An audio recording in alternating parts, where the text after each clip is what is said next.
Ellen, chef owner of the Perfect Wife Restaurant and the Other Woman Tavern. Tonight on our show, we're going to have a lot of fun. We're going to learn how to make drinks, we're going to make entrees, we're going to make a dessert. We're going to have a ton of fun with WhistlePig Rye Whiskey. And to help me do that is Danhee Bhakta, the marketing director for WhistlePig and the wife of Raj Bhakta, who started the company. Come on up, Danhee.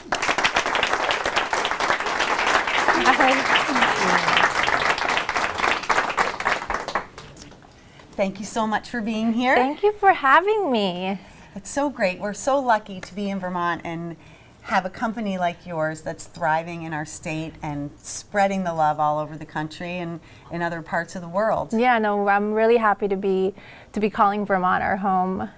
Yeah, it's a beautiful place, and you're really diving right into Vermont. I know you're making whiskey, but it's on a real farm. Mm-hmm. So we're working towards becoming the country's first single estate distillery, where everything from soup to nut is done on the farm. So we've started harvesting our own rye 3 years ago. We just got the permit to build our own distillery, so we'll be making our own whiskey as well. And we age it, bottle it, and ship it out to all the different markets in the country. It's great stuff too, and I don't know how many of you have tried it, but it is really the top of the line whiskey. There you go. Thank you. I think it's very special, Oh, yeah. but I'm also very biased. True. You're allowed to be. So tell us what makes WhistlePig straight rye whiskey so much more special than other whiskeys out there. In all honesty, there's really no other whiskey like it.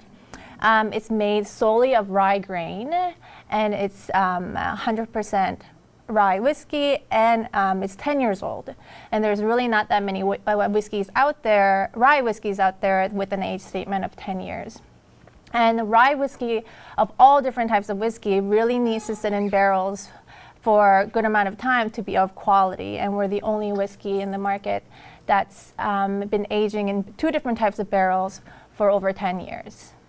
And what types of barrels are they? Do they go from one barrel to another? Yeah, so for the first 5 years is sitting in American New Oak. And then for the second half, it's actually barreled in ex-bourbon barrels. Nice. So barrels that used to have bourbon whiskey, we age the rye whiskey in it. And then that's why there's a fine balance between the spiciness that comes naturally from rye grain as well as bourbon whiskey that exudes sweetness. Nice, and that's what helps to broaden the flavor profile that is unique to WhistlePig whiskey. Yeah, it's so delicious. And those barrels, you're also using those barrels for aging some maple syrup. Yeah, right? So we started tapping our own trees 2 years ago.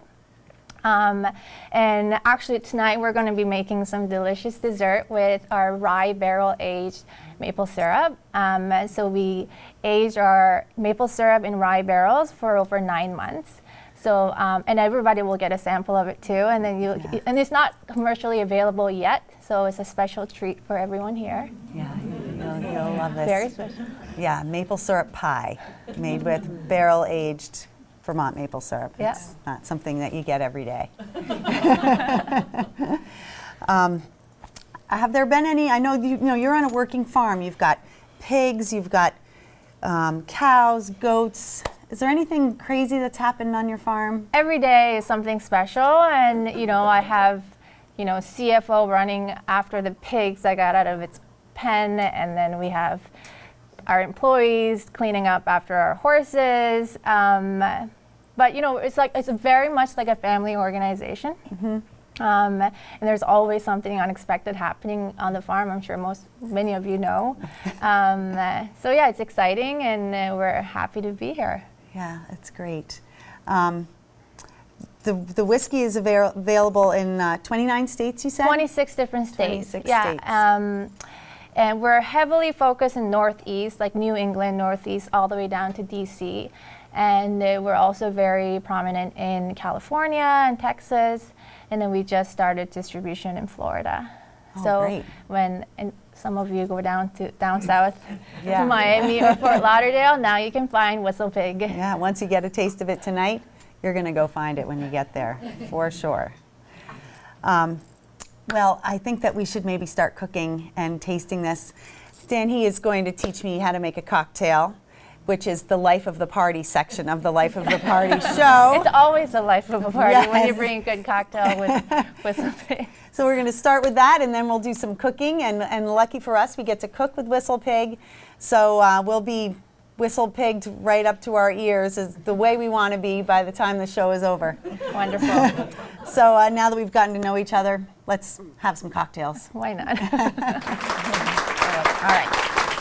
So Danhee, every party starts with a cocktail, right? Mm-hmm. So rye whiskey is the ingredient in an old fashioned, which you're going to teach me how to make. Mm-hmm. And while you're making it, tell me about how the resurgence of classic cocktails has had a big movement. Yeah, so I chose to make old fashioned today, and I tweaked it a little bit to complement the food that we're making. But rye whiskey has been on the map in the last 3 to 4 years, or even up to 5 years, and is no longer associated with like toothless aunt drinking by the fire. You know, it's like the go-to spirits these days, especially when it comes to whiskey. And that's due to the fact that there's been a huge resurgence of classic cocktail. So Manhattan, Old Fashioned, and Sazerac. People usually associate American whiskey with bourbon, but really rye whiskey was America's colonial whiskey. And mixologists realized after reading into these classic cocktail recipes that rye whiskey was the one that people used to make these cocktails with. So today I'm making old fashioned. So I start with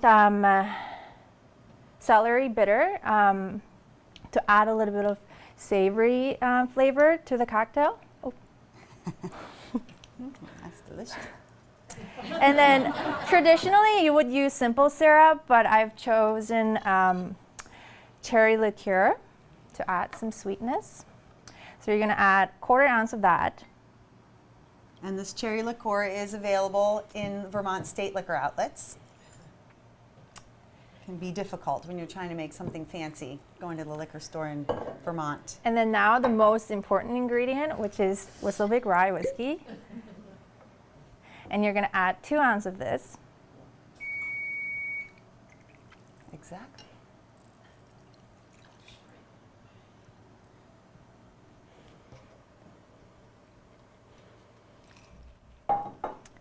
And then you're going to get this fancy stirring spoon and stir it for about 20-30 seconds, because it's all alcohol in here, so you want to Dilute it a little bit. dilute it a little bit, bring some more of the flavors out when you add a little bit of water. And you'll get more out of it, right? Yeah. Now your cocktail's a little bit bigger. I lasts think a little sometimes longer. when you add water, when you add water to really good whiskey, it actually opens up the flavor rather than just simply diluting it, and that's what happens with WhistlePig. I had a friend, a woman who was a member at a club I worked at, and when we were pouring water at the table, she would go, "No, no, honey, I don't drink water unless it has scotch in it." Some of you might know who I'm speaking of. So now you're just gonna pour it into this glass. I won't be sampling any because I'm 7 months pregnant. Another whiskey baby. Thank you. And then you're gonna, I'm just gonna peel a little bit of lemon and add citrus oil. So neat. She just puts it over it. And then, voila, there you go. Thank you. You can drink for 3 of us. Well, that thing's going to come out happy.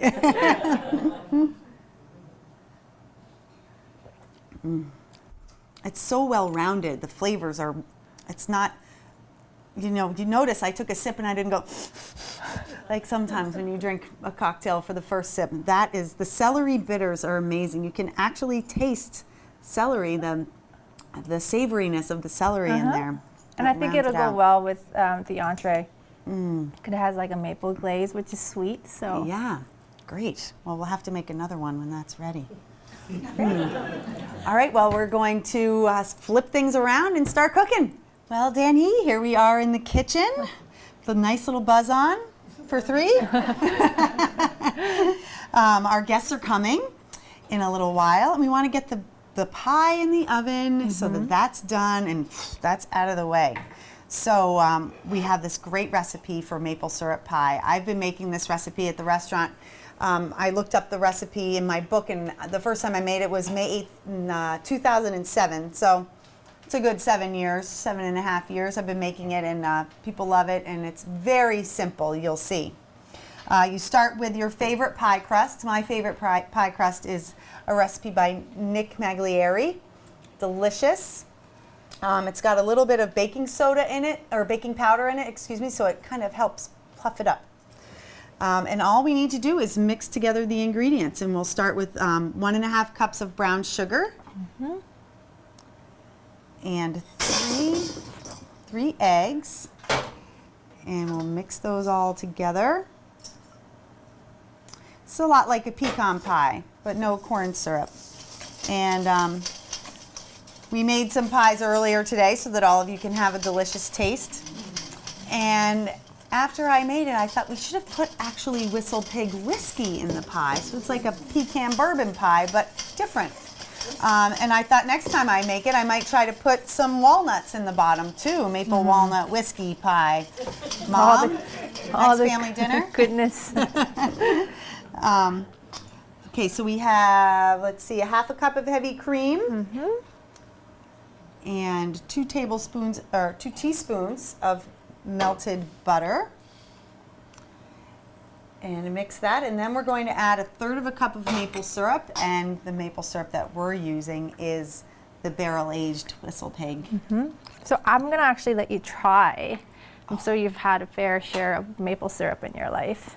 Get to taste. Oh.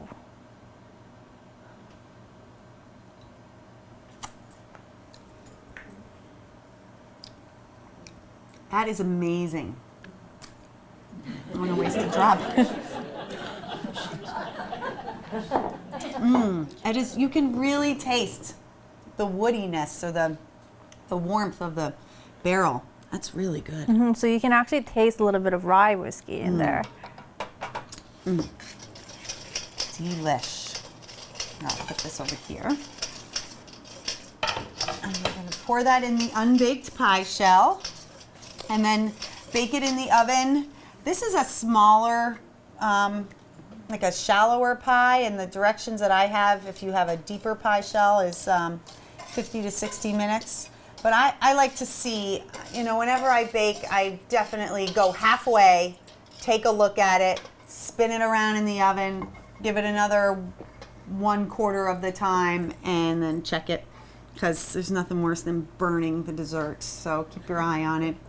And I also like to put it in the oven on the bottom shelf. It's great to cook pies on the bottom shelf because then the crust has a better chance of getting crispy and not boiling in the fruit or whatever it is that you're putting in there. So I'll put that in the oven. And then, Danhee, if you want to move this over there and Sure. bring out the pork ingredients.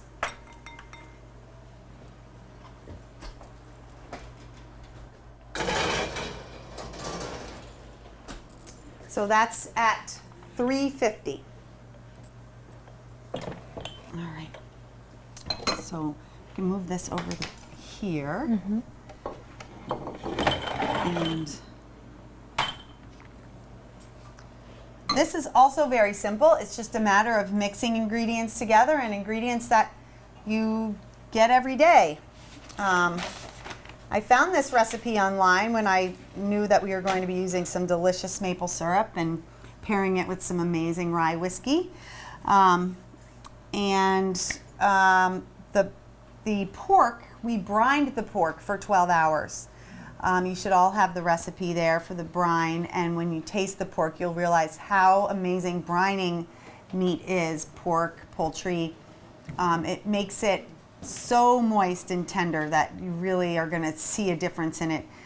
You have the brine recipe in the studio audience. For those of you watching on television or on the web, it's 1.5 cups of apple cider, some water, 1.5 cups of water, 3.5 tablespoons of kosher salt, a tablespoon of sugar, a tablespoon of cracked pepper, some fresh thyme, some fresh garlic, and a bay leaf. And you put the pork loin in that for 12 hours. And then you pull it out and allow it to dry in the refrigerator for a couple of hours and kind of just get nice and glistening, ready to put in the oven. Sounds delicious. So we'll make the glaze. We have the pork in the oven, ready to be glazed, because I did some whole pork loins and I did some pork chops, grilled some pork chops. And because there's sugar in this, there's maple syrup, there's cranberry sauce, there's some apples. We don't want it to put it on the pork right away because it'll burn by the time the pork is ready to eat. So we'll just start making this. A half a cup of pure maple syrup. Here, we have the third of a cup still. And This is where my scientific training comes. yes, Danhee is a what kind of biologist? Oh, biotechnology. Biotech engineer. So when I handed her a recipe today when we were practicing, her eyes lit up because she gets to follow a recipe and measure and be exact. And it's rare that you find someone like that in the kitchen, so I was thrilled. You make a good team. All right, so I got maple syrup in here. A half a cup of cranberry sauce, and we're just using some Ocean Spray cranberry jelly. Certainly, you probably all have some, wonderful cranberry sauce from Cape Cod, or, feel free to use that. A half a cup of, I have diced apples here. Another recipe said applesauce. We happen to make some fresh apple chutney for a luncheon that I did on Saturday, which was diced apples, fresh thyme, a little bit of sugar, and a little bit of water, simply cooked a little bit. A nice savory applesauce. 2 tablespoons of orange juice, and then 2 tablespoons of spicy brown mustard. Give that a stir.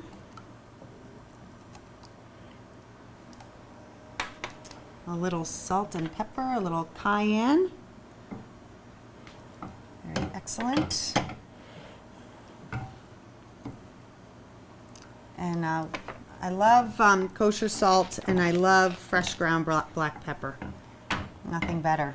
So you mix that all together and put it on the stove and just warm it up a little bit. Let it kind of, congeal, or not congeal, or, marry the flavors together.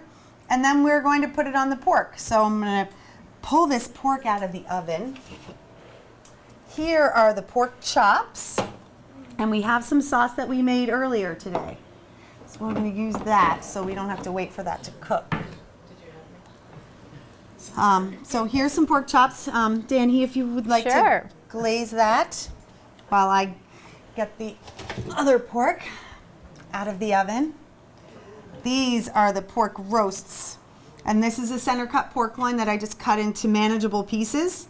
That's the size that I brine them. The pork chops, I brined the loin whole, and then I cut it before I cooked it. So this pork I cooked to the internal temperature of about 130 degrees. And then we're going to give it another 15-20 minutes in the oven with the glaze on it and let it caramelize and become amazingly delicious. All right. Very good. And you can just glaze that. Pour it all stuff. over. I'm going to throw these in the oven.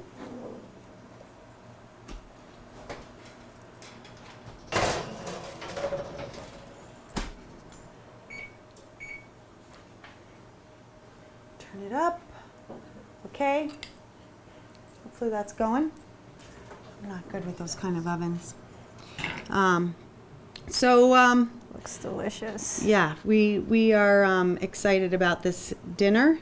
This is a great dinner to cook when you have friends coming over, because you put it in the oven, keep it warm. You can have cocktails with your friends while dinner is ready to go in the oven. The pie you made hours ago, it's perfect about 4 hours after you've made it. All you need to do is whip up some heavy cream with not even any sugar because the pie is so sweet. And you're ready to go. So we'll put that in the oven, and then we can eat. Thank you. Thanks for your help. Of course, my pleasure. All right. So Danhee, thank you so much. That was so much fun. Thanks for bringing the whiskey and the syrup all the way from Shoreham, Vermont. Great stuff. It was so much fun to learn how to make your style of old fashioned, and I'm going to go home and make a couple more, I think, next week. You know, one this week, one next week. And we've had a relationship, WhistlePig and The Perfect Wife, for quite a while. You know, since you started, we picked you up. We've been selling your stuff in the restaurant and really turning on a lot of customers to WhistlePig. Thank you. And it's our pleasure, really. It's nice to see a happy customer. I've never seen anyone not be happy after drinking WhistlePig. The Perfect Wife is going to be 18 years old on December 11th. And congratulations. Thank you. And we are so lucky to be teaming up with you to do a whole hog dinner. We're going to be getting a pig from the WhistlePig farm and serving a plated dinner, several courses paired with some whiskey, some WhistlePig, straight rye whiskey, and celebrating 18 years of The Perfect Wife, celebrating a great relationship with WhistlePig and the good fortune and success that you have had with the whiskey, and it's going to be a great event. Yeah, I'm really looking forward to it. It's actually going to be the first of 4-part series of the whole hog dinner. We picked one place in Vermont, one place in New York City, one place in Boston, and one restaurant in DC, and I'm really honored and excited to have The Perfect Wife be our hosting restaurant for this dinner series. I'm so excited. And having been in business for 18 years, a question I get all the time is, how did you come up with the name The Perfect Wife? And it's difficult to answer. It's a long story, but I have to ask you, how did you get the name for WhistlePig? I knew that was going to come up, but I actually do not like telling this story because I'm not animated enough to, you're going to have to call my husband and ask. Or better yet, there is like an audio clip version on our website. And it's about my husband going through the forest in the middle of nowhere in Vail, Colorado, and he came across this Frenchman who said the word WhistlePig in a really funny way that I can't enact. And it always comes out really boring, but it's a really interesting story how the name got, how we named the farm WhistlePig Farm, and then the whiskey actually came afterwards. Oh, neat. Great. Well, thanks for sharing that with me. Of course. Thank you so much for being here. I'm so happy. It was a lot of fun. Thank you, everyone out there in TV land. We'll see you all next time on Live from the Party. Your glass, you never take the blame. It all ran down your shirt.